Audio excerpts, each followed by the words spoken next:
नमस्कार, आप देख रहे हो चौपाल खबर। मैं हूं आपके साथ काजल चौधरी। 18वीं लोकसभा का पहला सत्र सोमवार को शुरू हो चुका है और बुधवार को लोकसभा अध्यक्ष के लिए चुनाव होना है। स्पीकर पद को लेकर सत्ता पक्ष और विपक्ष में आम सहमति नहीं बनी है। सत्ता पक्ष ने ओम बिरला को स्पीकर पद का उम्मीदवार बनाया है, तो वहीं विपक्ष ने एनके सुरेश को इस पोस्ट के लिए अपना प्रत्याशी चुना है। स्पीकर पद के लिए दोनों उम्मीदवारों ने नामांकन दाखिल कर दिया है। पहले ऐसी खबरें थी कि स्पीकर पद के लिए सत्ता पक्ष और विपक्ष में सहमति बन चुकी है। विपक्ष ने ओम बिरला के नाम पर हामी भी भर दी थी, लेकिन विपक्ष की तरफ से ये कहा गया था कि वे स्पीकर पद के लिए कोई उम्मीदवार नहीं उतारेगा, लेकिन डिप्टी स्पीकर का पद उन्हें चाहिए। रक्षा मंत्री राजनाथ सिंह ने कल रात विपक्ष के नेताओं को फोन किया तो तमाम नेताओं ने कहा था कि स्पीकर पद के लिए एनडीए के उम्मीदवार का समर्थन करेंगे, लेकिन डिप्टी स्पीकर का पद विपक्ष को मिलना चाहिए।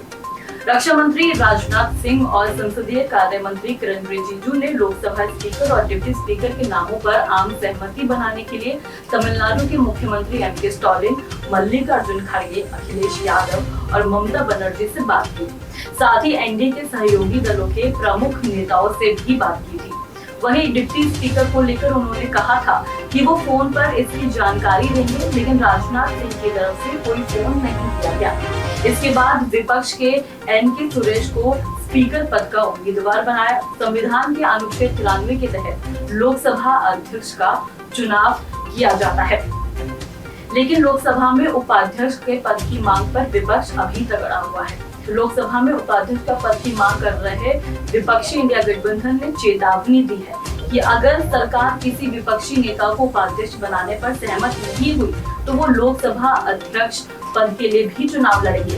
सत्ता पक्ष और विपक्ष के बीच सहमति नहीं बनी और इस तरह से सर्वसम्मति से स्पीकर को चुने जाने की परंपरा टूट गई। अब मतदान के जरिए लोकसभा नए अध्यक्ष का चुनाव होगा।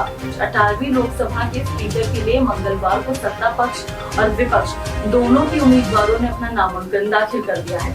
विपक्ष स्पीकर के लिए अपना उम्मीदवार नहीं उतारना चाहती थी, लेकिन वह डिप्टी स्पीकर की पद की मांग पर अड़ी थी, मगर सत्ता पक्ष ने डिप्टी स्पीकर पद को लेकर कोई जवाब नहीं दिया। इसके तहत विपक्ष ने एनके सुरेश को लोकसभा स्पीकर पद के लिए अपना उम्मीदवार बनाया। बुधवार को वोटिंग के जरिए ही लोकसभा के अध्यक्ष पद का चुनाव होगा। लोकसभा अध्यक्ष का चुनाव साधारण बहुमत जरिए किया जाता है, यानी जिस उम्मीदवार को उस दिन लोकसभा में मौजूद आधे से ज्यादा सांसद वोट देते हैं तो वो लोकसभा अध्यक्ष बनता है। सहयोगी दलों के साथ बीजेपी की सरकार तो है ही।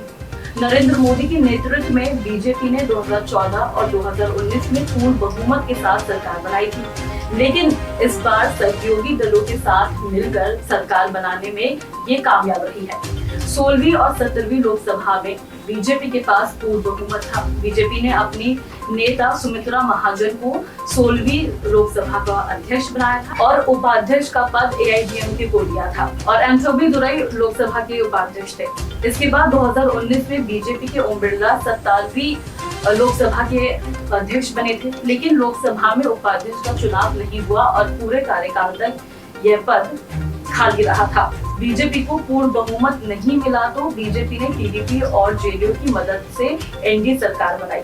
इसलिए चर्चा थी कि लोकसभा अध्यक्ष का पद बीजेपी अपने पास रखेगी तथा सहयोगी दलों को देगी। माना जा रहा है कि उपाध्यक्ष का पद टीडीपी को जा सकता है।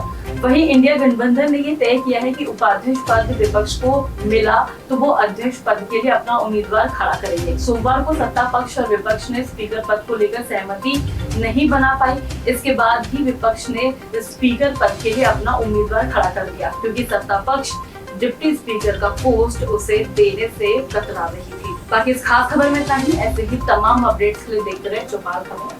धन्यवाद।